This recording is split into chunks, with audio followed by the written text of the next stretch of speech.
అందరికీ నమస్కారం. ఈరోజు సాయంత్రం 4 గంటలకి మిమ్మల్ని అందరినీ కలవాలని అనుకోవటం. ఇదే సందర్భంలో మన నాయకుడు ఒకసారి నీతో మాట్లాడాలి రావాలని చెప్తే వెళ్ళటం కూడా జరిగింది. ఇప్పుడే మాట్లాడి అక్కడి నుంచే రావటం కూడా జరిగింది. ఇక్కడ కొన్ని విషయాలు మీతో షేర్ చేసుకుందాం. మీ అందరిలో కూడా కొంత ఆవేదన, బాధ కొంత. అయితే ఇక్కడ ఉన్న సమస్య ఏంటంటే మనందరికీ కూడా మన సంగతి ఏంటి అనే భావన, మన ఎందుకు నిర్లక్ష్యం చేశారనే భావన. దీనికి నేను చాలాసార్లు సమాధానం చెప్తా వస్తున్నాను. అయితే నా సమాధానంతో మీరు తృప్తి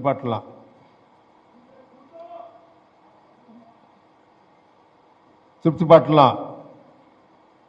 కానీ నేను ఒక్కటి మిమ్మల్ని అందరినీ కోరాటానికి ఈరోజున ఈ సమావేశాన్ని ఏర్పాటు చేయమన్నా. నేను ఒక కార్యకర్తగా వచ్చాను ఈ పార్టీలోకి, నాయకత్వం వహించాను.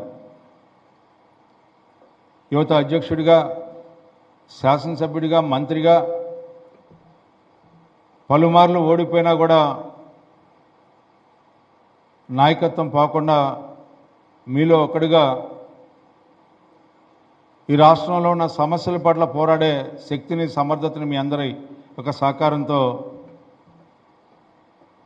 జీవితం కొనసాగిస్తూ వస్తున్నా.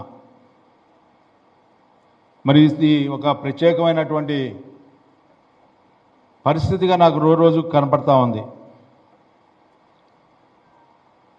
అయితే నేను మీ అందరికీ ముందుగా నేను మనవి చేసేది ఏంటంటే, పార్టీ అనేది ఓ చెట్టు లాంటిది. ఆ చెట్టు నీడన మనందరం బతకాలి అనేది భావన ఉండగలిగినటువంటి వ్యక్తిని నేను. నాకు కష్టం ఉంది, నాకు బాధ ఉంది. ఎందుకంటే నేను ప్రజల నుంచి వచ్చిన మనిషిని, ప్రజలతో ఉండాలని కోరుకునే మనిషిని. మరి ఆ రకంగా ఈ రోజున బాధ ఉన్నా కూడా ఇది వ్యక్తిగతం, మనందరి వ్యక్తిగతం. ఇది ఒక రాజాకి పదవి, ఒక రాజాకి నాయకత్వం అనేది మనందరి మధ్యలో ఉన్న అంశం. కానీ ఈ రోజున సమాజంలో మనం ఆలోచించాల్సింది సమాజంలో ఉన్న ప్రజల పరిస్థితి.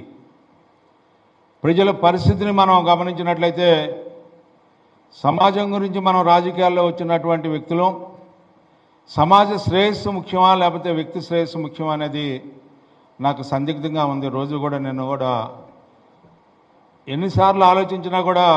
అయితే రాష్ట్రంలో మనం చూస్తా ఉన్నాం ఆ రాజకీయాన్ని. రాష్ట్రం ఏ రకంగా అతాకుతలమైందో మనం గమనించాం. రాష్ట్రంలో జరుగుతున్నటువంటి నష్టాన్ని అనిత్యం కూడా కార్యకర్తలుగా మనందరం కూడా స్వయంగా కొంతమంది వాళ్ళ యొక్క కర్కశ వైఖరికి బలైన వాళ్ళు కొంతమంది ఉంటే వాళ్ళని చూసి ఆవేదన చెందిన వాళ్ళం. ముఖ్యంగా ఈ 5 ఏళ్ల కాలంలో అనేక ఉద్యమాలని, రాజధాని కోసం అయితేనేమి, పేదవాడ ఇళ్ల స్థలాల విషయంలో కానీ, ఇళ్ల విషయంలో కానీ, కరెంటు బిల్లుల విషయంలో అయితే, నిత్యావసర వస్తువుల ధరల పెరిగిన సందర్భంలో అయితే అందరం కూడా కలిసి పోరాడిన విధానం కూడా మనందరం కూడా ఎవరు ఉన్నారు ఎవరు లేరు అని కాకుండా మనందరం కూడా ఎవరికి తోచిన విధంగా వాళ్ళు ఆ పోరాటంలో సహాయపడినటువంటి కార్యకర్త సోదరిమణులు మీ అందరూ కూడా ఒక బలం. ఈ బలాన్ని దేంతో పోల్చుకున్నా కూడా విలువగట్లైనటువంటి బలాన్ని నాకు ఇచ్చారు ఈ 15 ఏళ్ళు కూడా. అదే దృక్పథంతో నేను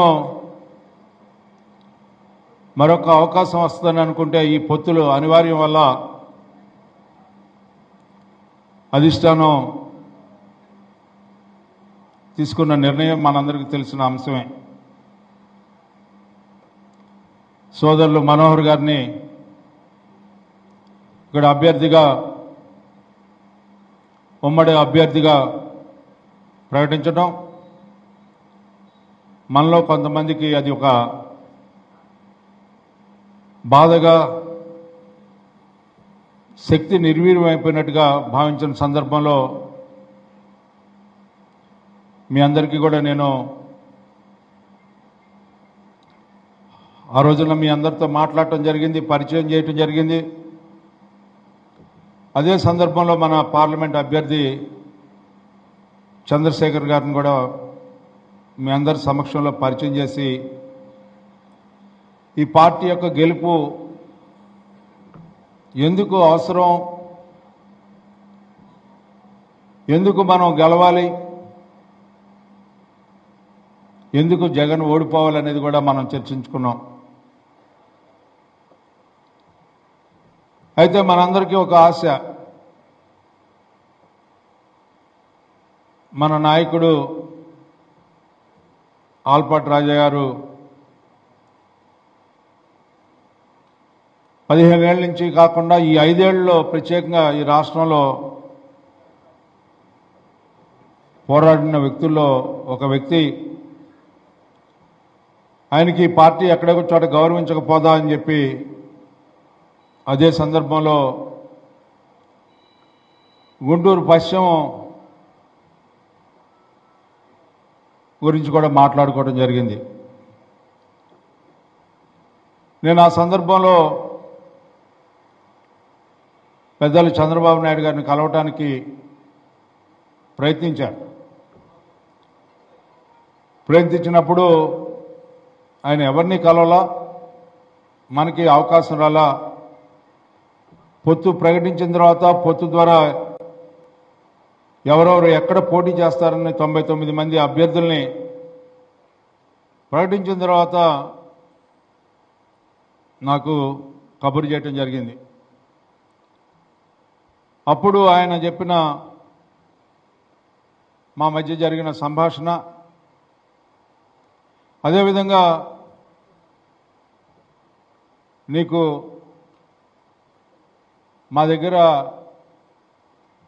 నీ మీద అపారమైనటువంటి గౌరవం, నిన్ను ఎక్కడ కూడా వేరే రకంగా చూడలేదని చెప్పినటువంటి మాట మీ ముందుంచుతా ఉన్నా. ఆ తర్వాత 15వ తారీఖు మధ్యాహ్నం మళ్ళీ 34 మంది అభ్యర్థుల ప్రకటనప్పుడు మన గుంటూరులో కూడా చోట్లేదు, మరి ఎక్కడ కూడా ఈ జిల్లాలో కూడా చోట్లేదని చెప్పి చెప్పడం జరిగింది. అభ్యర్థుల ఒక ఖరారు అయిన తర్వాత మనకు తెలిసినటువంటి వాస్తవం. తర్వాత మనకు అనుకోకుండా నాకైతే ఎక్కడ కూడా ఎప్పుడు కూడా దాని మీద ఆలోచనలే, అనుకోకుండా పక్కనున్న జిల్లాల పెనమలూరు గురించి పేపర్లో రావటం, మళ్ళా మీ అందరికీ ఇందాక చెప్పినట్టుగా దింపుడు కళ్ళం ఆశలాగా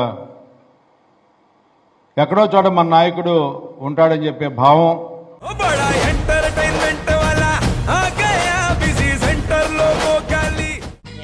సక్కు సక్కేంద్ర సక్కు సక్కు బాయ్ బాయ్ బాయ్ బాయేంద్ర బార్కవ్ బాయ్ బాయ్. గిరాకొచ్చే టైం ఏంది, కస్టమర్లు వస్తున్నాడు, రేటు కలిపి గురి. కస్టమర్లు వస్తున్నారు కదా, మాత్రం పొగరు ఉంటది మరి. తగ్గించేద్దాం పొగర్ని. డబ్బులు కట్టేస్తావేంటి కొంప తీసి? లేదు, కస్టమర్లు ఆపేద్దాం. పదా మరి మన బిజినెస్ స్టార్ట్ చేద్దాం.